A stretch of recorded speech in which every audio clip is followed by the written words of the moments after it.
au Burkina, en Afrique et ailleurs. Mais je ne vois pas cette mobilisation-là en Afrique pour réclamer justice et vérité sur l'assassinat de Thomas Sankara, sur l'assassinat de Norbert Zongo. Donc je pense que c'est un exemple à suivre. Et d'ailleurs, il y a un groupe de réflexion qui va être mis en place ici.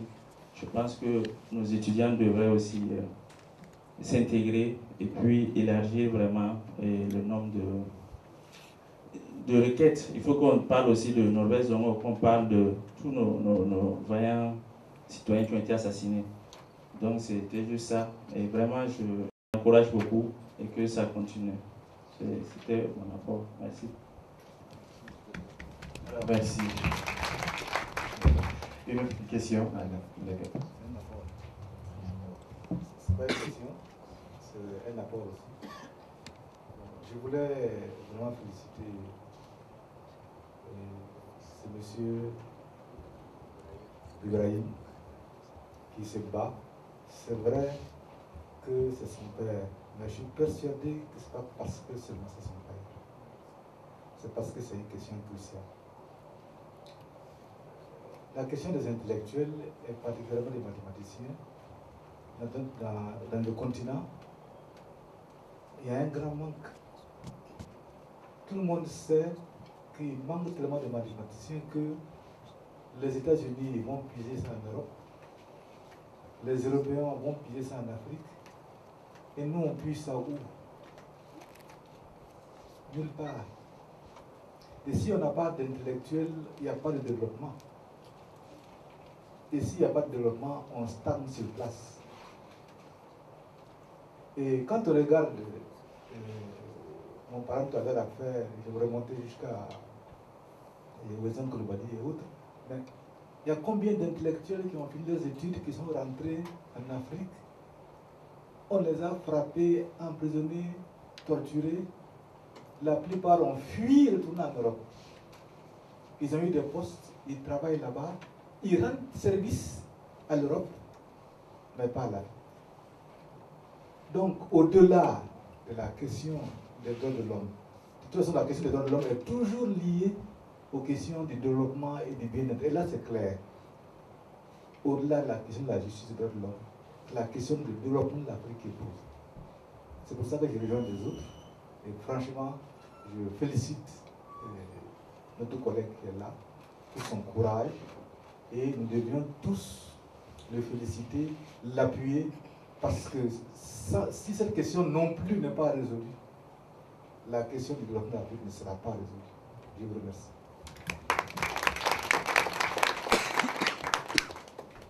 D'autres apports ou bien d'autres questions? S'il y en a, on va les répondre rapidement. Il n'y a pas d'autres questions? Quelqu'un? Ah, d'accord. Je vous remercie beaucoup.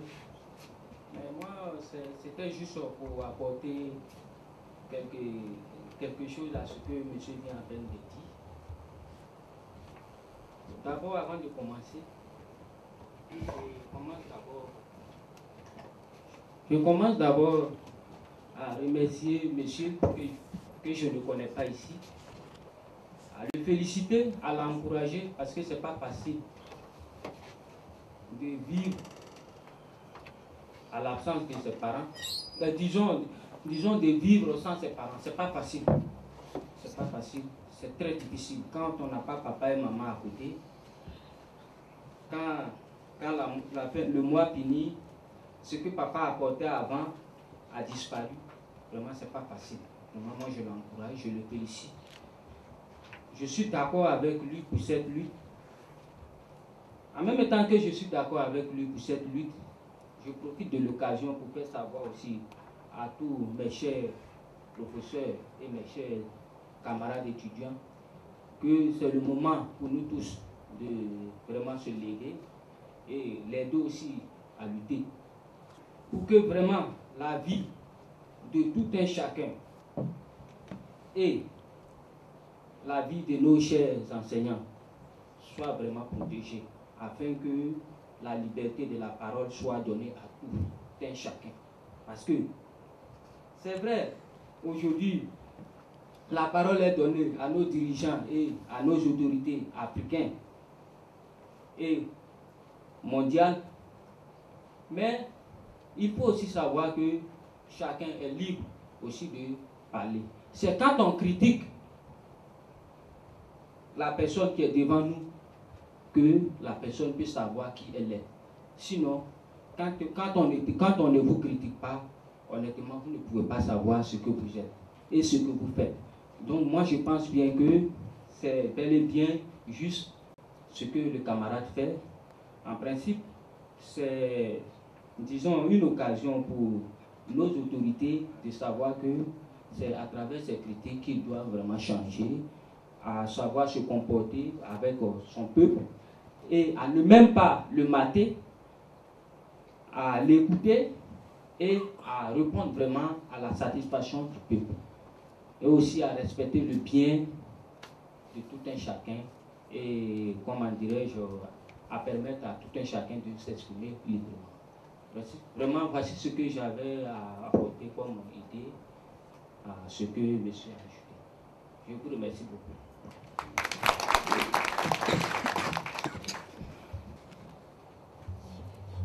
Merci beaucoup. Pour moi, c'est également un apport.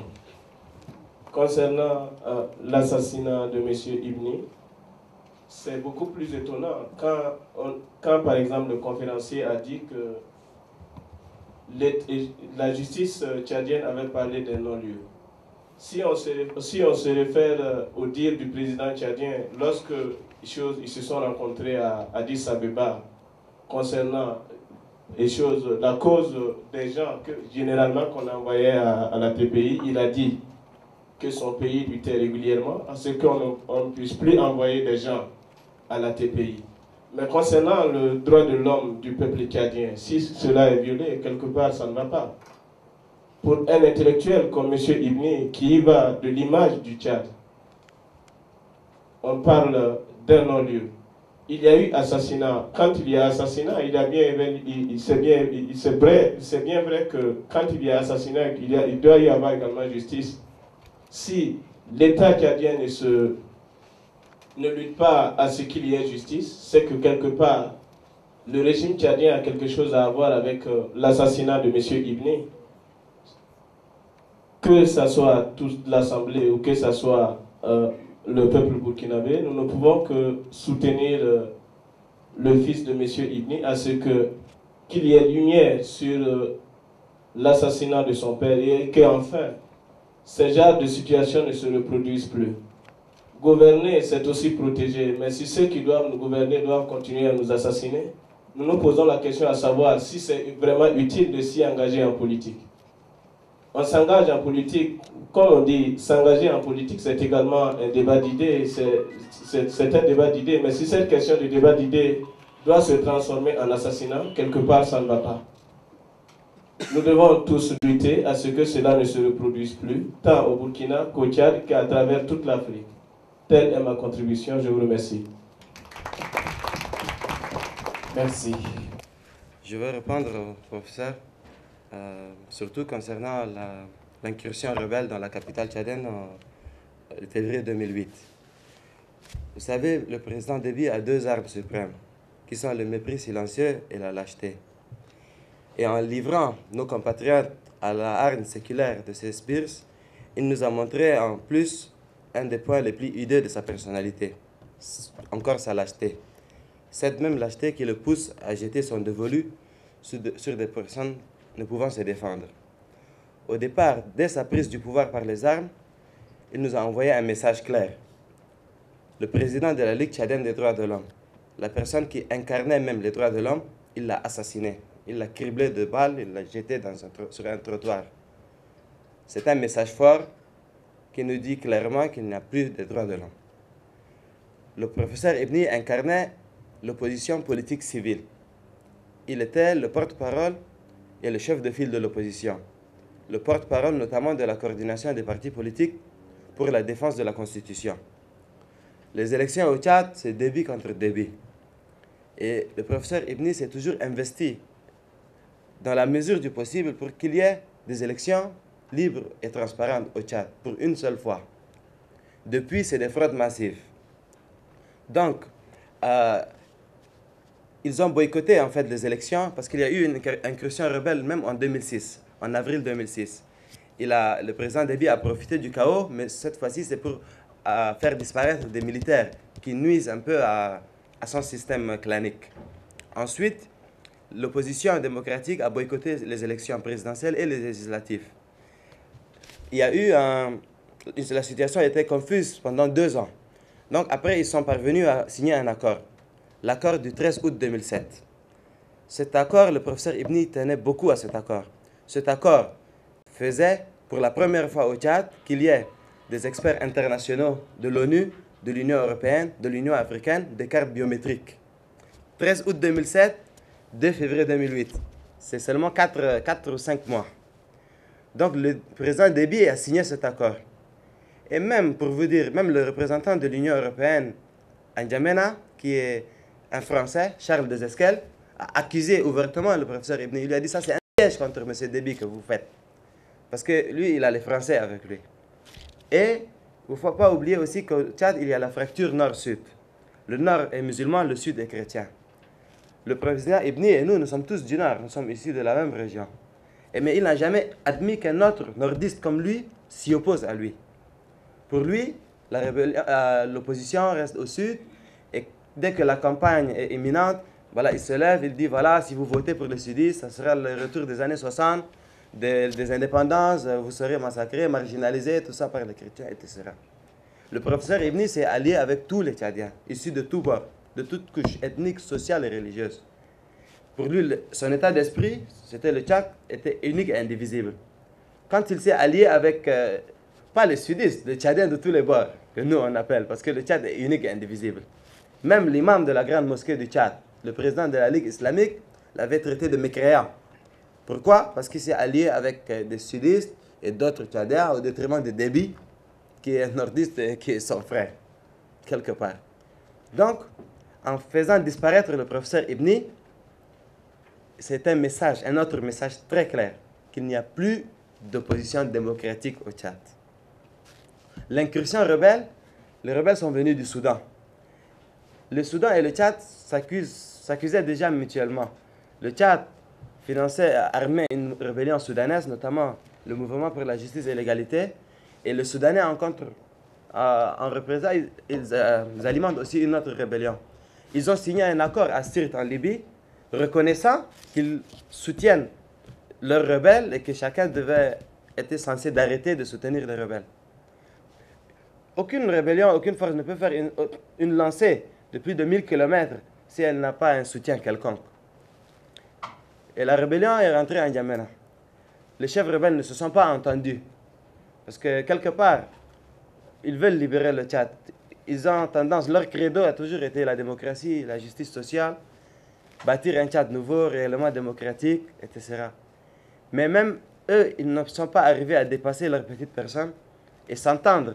Parce qu'ils préconisaient, après la prise du pouvoir, organiser une transition de courte durée, un forum de réconciliation nationale et des élections libres et transparentes.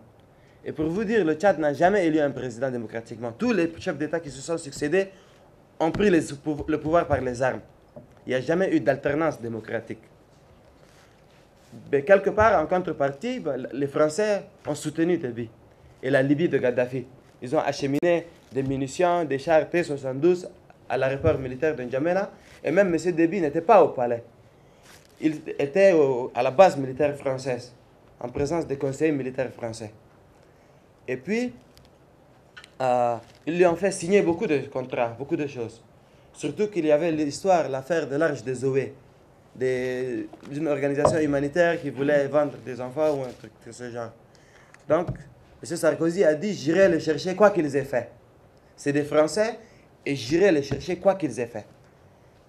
Déby a signé leur acquittement, il les a graciés. Et il a signé beaucoup de contrats, parce que notamment, il a fait le boulot du nègre de salon de la France-Afrique.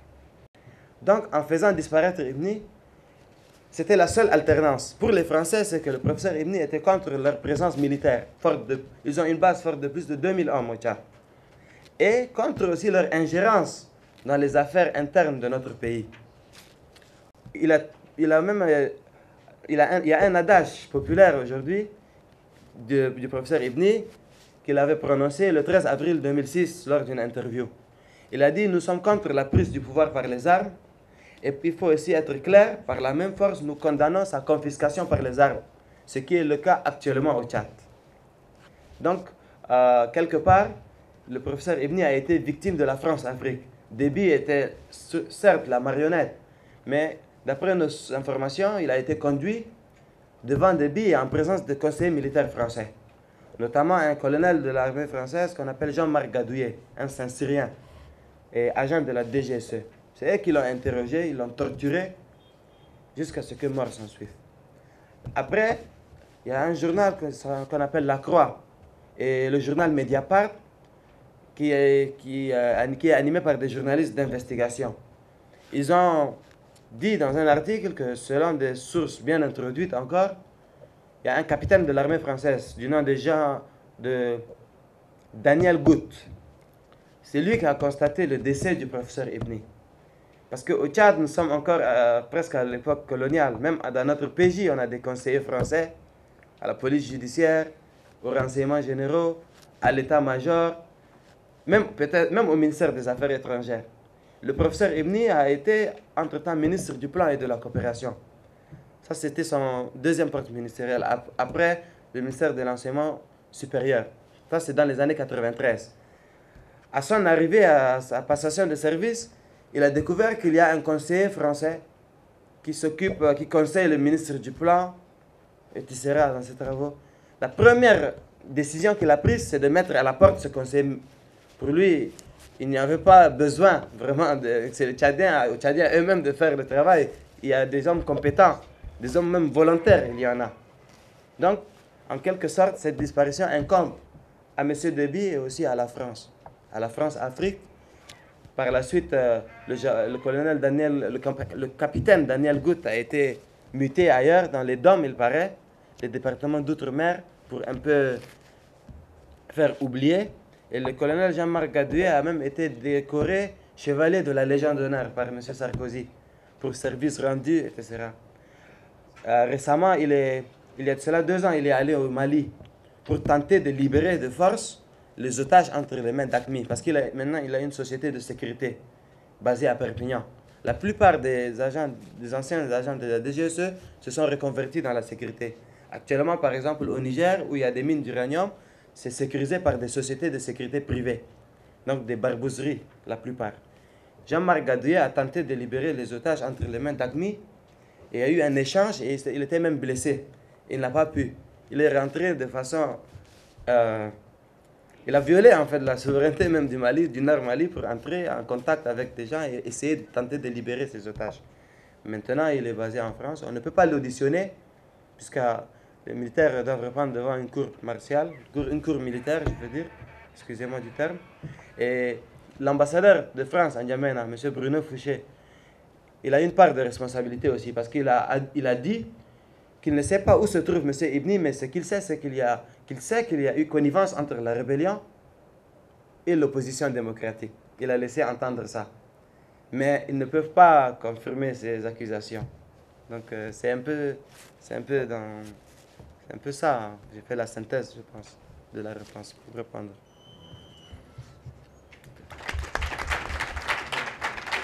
Notre ouvrage de Chantal Portillo qui dit « Que vaut la vie d'un homme ?» dont tous ces ouvrages sont écrits en mémoire du professeur Ibni Mohamed Saleh. Mais aussi, ceux qui veulent poursuivre les recherches sur Ibni peuvent retrouver donc la chronique de Amnesty International. Ici, nous avons le numéro 326. En sa page 10, vous pouvez trouver un article sur M. Ibni Mohamed Saleh. Alors, c'est la précision que je tenais à apporter. Si nous avons d'autres questions à poser, on les pose maintenant. Quelqu'un? Non, ma question était que je voulais savoir s'il y avait un site internet sur sa disparition. Y a-t-il un site sur lequel on peut avoir les informations sur la disparition du professeur? Je vous remercie. Jusqu'à là, je suis trop compatissant avec les enfants d'Ibni pour la douleur qu'ils ont endurée depuis 2008 jusqu'à présent. Alors, eux, ils cherchent la vérité sur la disparition du professeur Ibn Matamata. C'est-à-dire qu'un professeur a parlé tout à l'heure que l'Afrique, il y a combien d'intellectuels et on se permet encore d'éliminer les quelques peu qui sont là. Et je vais vous dire qu'au Tchad, à nos jours, nous sommes à une 7e université qui est brillée, mais je vais vous dire qu'il n'y a même pas une école doctorale. Alors, un professeur comme ça, on l'élimine. Professeur de mathématiques de surcroît. Alors moi, je viens d'apprendre qu'il y a un groupe de plus de 70 parlementaires français qui ont voulu faire la recherche sur la situation de la disparition du professeur Ibn Matamata. Je trouve que est-ce que cette piste-là, elle n'est pas la bonne parce que depuis 2008, il n'y a pas une vérité qui est sortie. Est-ce que du côté de ces parlementaires français, les choses ne peuvent pas aller vite? Ou bien quel rapport vous avez avec ces groupes de parlementaires? C'est juste là ma question. Je vous remercie.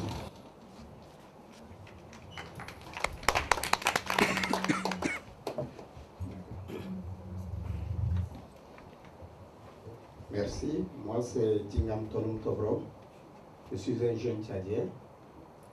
Je dis merci à Brahim Ibni pour l'exposer et je l'encourage dans ce combat qu'il mène. Lui, toute sa famille, toute la famille tchadienne, toute la famille africaine et certains Français, certains Occidentaux qui sont épris de justice, qui essayent de soutenir ces efforts. Ceci étant, c'est un apport que je voudrais faire. Vous savez, généralement, quand on a au devant de soi un diable à 7 cornes, assoiffé de sang, qui nous conduit, tous les moyens sont bons pour éliminer tous ceux qui sont éclairés et qui peuvent apporter quelque chose. L'incursion des rebelles n'a été qu'un prétexte pour mettre un terme, malheureusement, à la vie de M. Ibni, cet homme qui se bat de toute son énergie pour obtenir l'unité de tous les fils du Tchad et pour faire du Tchad un État où il fera bon vivre. Il y a plusieurs Tchadiens intellectuels, des cadres qui ont péri dans des circonstances très douteuses. Notamment, avant Ibni, il a cité le cas de Joseph Beidi. Il y en a eu bien d'autres. Et récemment, après Ibni, il y a le professeur Lomaï qui a péri. On l'a assassiné simplement pour arracher son véhicule. Au mois de mars ici, il y a un docteur Némi, un médecin, après avoir opéré quelques 2 ou 3 patients, en rentrant, on l'a assassiné pour arracher sa moto. Et donc, il y a plusieurs circonstances. Toutes les occasions sont bonnes pour M. Déby pour anéantir l'élite tchadienne. Et ce n'est pas seulement au Tchad que M. Déby étend sa barbarie. Récemment en RCA, je pense que le jour où le rapport exhaustif sortira, les gens se rendront compte que beaucoup des intellectuels centrafricains ont été sacrifiés. Sacrifiés simplement parce que Déby, animé de ses idées expansionnistes, a voulu peut-être exercer des sales besoins à son profit, au profit effectivement de la France. Moi, je me dis qu'en tant qu'Africain, vu ce que la France fait,